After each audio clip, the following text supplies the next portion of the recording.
పాల్గొన మాస ప్రారంభం. పాల్గొనం విష్ణుకి ప్రీతికరం అంటుంది భాగవతం.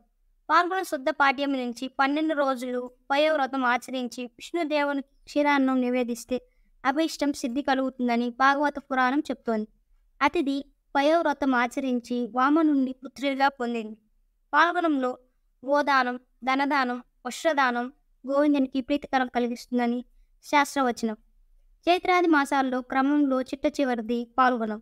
ఇంతకుముందు 11 నెలల్లో చేసిన దేవతా పూజలు, వ్రతాలు ఈ చివరి మాసంలో ఇంకొకసారి కనిపించడం విశేషం.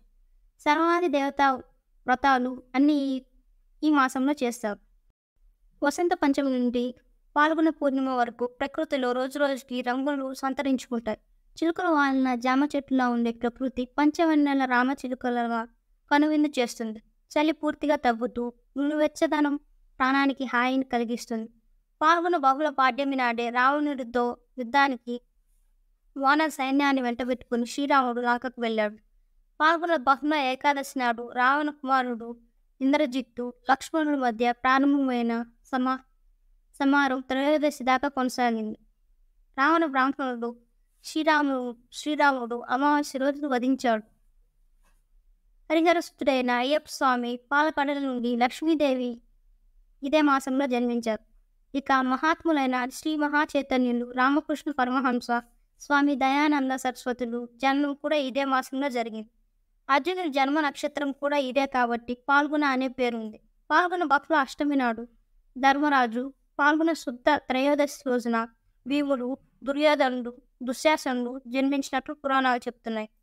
పాల్గొన మాసంలో శ్రీ మహావిష్ణువు ఆరాధన. శ్రీ మహావిష్ణువుకు ఇష్టమైన మాసాల్లో పాల్గొన ఒకటి. పూర్ణిమ తిథిలో చంద్రుడు పూర్వ పాల్గొని లేదా ఉత్తర పాల్గొని నక్షత్ర సమీపంలో సంచరిస్తారు. ఆ మాసాన్నే పాల్గొనిగా పరిగణిస్తారు.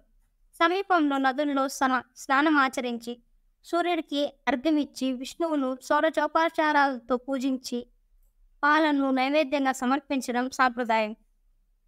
ఈ మాసంలో 2 రోజులు వినాయకుడిని ఆరాధిస్తారు. కాశీ ద్రాక్షారామంలో వెలిసి ఉన్న గణపతికి సంబంధించిన పూజ ఇది.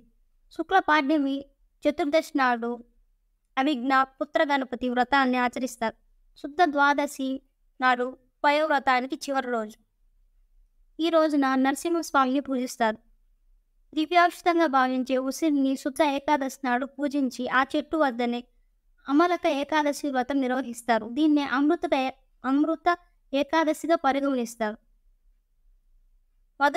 మదురైలోని మీనాక్షి సుందరేశ్వరుల కళ్యాణం కూడా ఇదే రోజు జరిగింది. అందుకే శివ పూజ చేస్తారు. పాల్గొన మాసంలో అతి ముఖ్యమైనది వసంతోత్సవం. ఇది కాముని పండగగా హోలీక పూర్ణిమ, కామదహనం పేరుతో ప్రఖ్యాతి చెందింది. శుద్ధ త్రయోదశి కాముని పండగగా ప్రసిద్ధి చెందింది. ఈ పర్వదినాన శివుడు, మన్మధుడు, కృష్ణుడు, లక్ష్మీదేవి పూజింపబడతారు. పాల్గొన మాసంలో ప్రతి తిథికి ఒక ప్రత్యేకత ఉంటుంది. చవితి నాడు సంకట గణేశ వ్రతం ఆచరిస్తారు. బహుళ అష్టమి నాడు సీతాదేవి భూమి నుండి ఆవిర్భవించింది. అందుకే ఆ రోజున రామాయణాన్ని చదివి సీతారాముల్ని కొలుస్తారు. బహుళ అమావాస్య నాడు పితృదేవతలకు పిండదానం చేసి అన్నదానం చేస్తారు. పాల్గొన మాస ప్రాశస్త్యం.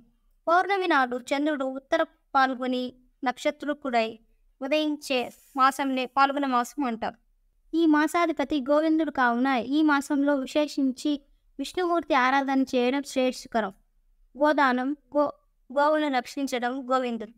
అంటే ఈ సమస్త జీవకోటిని పూజనీయులైన వేదాలు గోవులను రక్షించువాడు. అంతేకాకుండా మనల్ని రక్షించు ఆధ్యాత్మికవేత్త తెలియజేస్తారు. ఈ మాసంలో అచ్యుత, అనంత, గోవింద అనే నామకరణంతో ఎంతో శుభ ఫలితాన్ని ఇస్తుంది. వసంత ఋతువులో ఆగమనానికి ముందు వచ్చే ఈ మాసంలో ప్రతిదీ ప్రత్యేకతే. భాగవతం 8వ స్కందం ప్రకారం బలిచక్రవర్తి చేతిలో తన కుమారులైన ఇంద్రాది దేవతలు పరాజయం పాలవడం భరించలేని అతిథి కశ్యపుణ్ణి బలి గర్వం అనర్చే కుమారుణ్ణి ప్రసాదించమని వేడుకొని కశ్యపుడికి ఈ పయోవ్రతాన్ని ఆమెకు ఉపదేశించాడు. ఆమె దీన్ని పాటించి వామనుని కుమారుడుగా పొందుతుంది. ఈ వ్రతంలో పాల్గొన శుద్ధ పాడ్యమి మొదలు ద్వాదశి వరకు లక్ష్మీనారాయణుని షోడశోపచారాలతో పూజించి కేవలం వారికి నివేదించిన పాలు మాత్రమే ఆమె ఆహారంగా స్వీకరించారు. ఆ 12 రోజుల అనంతరం హోమం చేసి బ్రాహ్మణులను పూజించి సమారాధన చేస్తుంది. ఈ రోజులో గోవు, వస్త్ర ధన దానాలు శక్తి కొలది చేస్తారు. పాల్గొన మాసం శుద్ధ విధియ నుండి యాదాద్రి లక్ష్మీనరసింహస్వామి వరకు అంగరంగ వైభవంగా బ్రహ్మోత్సవాలు జరుగుతాయి. పాల్గొన శుద్ధ చవితి రోజున వినాయకుడిని పూజించే అవిఘ్న వ్రతం లేదా పుత్ర గణపతి వ్రతం చేస్తారు. ఆ రోజున ఉపవాసం ఉండి సాయంకాలం స్వామిని షోడశోపచారాలతో పూజించి ప్రసాదం స్వీకరిస్తారు. ఈ వ్రతం చేయడం ద్వారా వారికి ఉన్న ఆటంకాలు తొలగుతాయని మరియు పుత్ర సంతానం కలుగుతుందని భక్తులు నమ్ముతారు. ప్రతి ఏటా తిరుమలలో పాల్గొన మాసంలో శుద్ధ ఏకాదశి నుండి పౌర్ణమి వరకు 5 రోజుల పాటు స్వామివారికి తెప్పోత్సవం నిర్వహిస్తారు. మొదటి 2 రోజులు స్వామివారికి శ్రీరాముడు, శ్రీకృష్ణుడి అవతారంలో తెప్పోత్సవం నిర్వహిస్తారు. తర్వాత 3 రోజులు శ్రీదేవి, భూదేవి సమేత మలయప్ప స్వామిగా నిర్వహిస్తారు. పాల్గొన శుద్ధ నవమి నాడు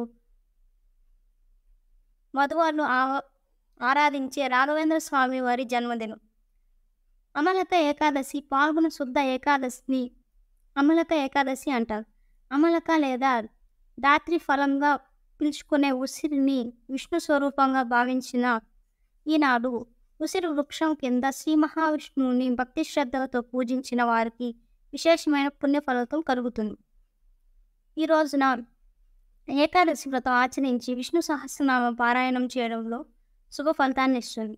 పాల్గొన శుద్ధ ద్వాదశిని గోవింద ద్వాదశి, నృసింహ ద్వాదశి అని కూడా అంటారు. ఈనాడు గంగా స్నానం పవిత్రం. కుదరని వారు సమీపంలోని ఏదైనా నది వద్దకు వెళ్ళి గంగను స్మరిస్తూ నది స్నానం చేయాలి. నృసింహస్వామి స్తోత్రాన్ని తలుచుకుంటూ ఆచరించాలి. పాల్గొన శుద్ధ పౌర్ణమి, మహాపౌర్ణమి, హోళిక పౌర్ణమి, డోల పౌర్ణమి కామ దహనోత్సవంగా వ్యవహరిస్తారు. ఉత్తర భారతదేశంలో హోళిక పౌర్ణిమను ప్రధానంగా జరుపుకుంటారు. దక్షిణ భారతదేశంలో కామ దహనోత్సవాన్ని జరుపుకుంటారు. శివ కళ్యాణం అనే మహత్తర కార్యం కోసం తపోదీక్షలో ఉన్న శివుని తపస్సును భంగం చేసిన మన్మధుడిని తన 3వ నేత్రంతో భస్మం చేసింది ఈనాడు. మరియు మన్మధుడి భార్య రతీదేవి కోరిక మేరకు ఆమెకొక్కటే అతను కనిపించేలాగా వరము ఇచ్చాడు శివుడు. మనలో ఉన్న కామ క్రోధాలని దహనం చేసి ప్రశాంతమైన జీవనం సాగించాలని కోరుతూ శివుని ప్రార్థిస్తూ చేసే ఉత్సవమే ఈ కామ దహనోత్సవం. ఈ ఉత్సవం వెనుక ఉన్న కథ తెలుసుకుందాం. ఒకసారి పార్వతి తన ప్రభావం చేత శివుని కళ్ళు మూతపడేటట్లు చేస్తుంది. శివుని కళ్ళు మూతపడినందువల్ల జగమంతా అంధకారం అవుతుంది. శివుడు కోపగించుకొని కోప్పడడంతో అలిగి పార్వతీదేవి కంచి నగరానికి వచ్చి తిరిగి శివుని అభిమానాన్ని పొందేందుకు ఒక మామిడి చెట్టు కింద కూర్చొని తపస్సు చేయడం ప్రారంభిస్తుంది. ఒకానొక పాల్గొన పూర్ణిమ నాడు మామిడి చెట్టు కింద పార్వతీదేవి ప్రాయశ్చిత్తం కర్మకాండను పూర్తి చేస్తుంది. అప్పుడు సంతసించిన శివుడు పార్వతిని అనుగ్రహిస్తాడు. అప్పటి నుంచి కాంచీపురంలో పాల్గొన పౌర్ణమి ఉత్సవం జరుగుతుంది. ఈ ఉత్సవాన్ని చూసేందుకు దేశంలో నలుమూలల నుంచి భక్తులు వస్తుంటారు. పాల్గొన మాసంలోని ఈ విధమైన పూజలను దానాలను చేయడం వలన అనంతమైన పుణ్య ఫలితం లభిస్తుంది అని శాస్త్రం చెప్తోంది. ఫ్రెండ్స్, ఇంతవరకు మన ఛానల్ సబ్స్క్రైబ్ చేసుకున్నట్లయితే కింద రెడ్ కలర్లో కనిపిస్తున్న సబ్స్క్రైబ్ బటన్ మీద ప్రెస్ చేసి పక్కనే ఉన్న బెల్ ఐకాన్ యాక్టివేట్ చేసుకొని నేను పెట్టే ప్రతి వీడియో అప్డేట్ మీకు నోటిఫికేషన్ ద్వారా అయితే రావడం జరుగుతుంది.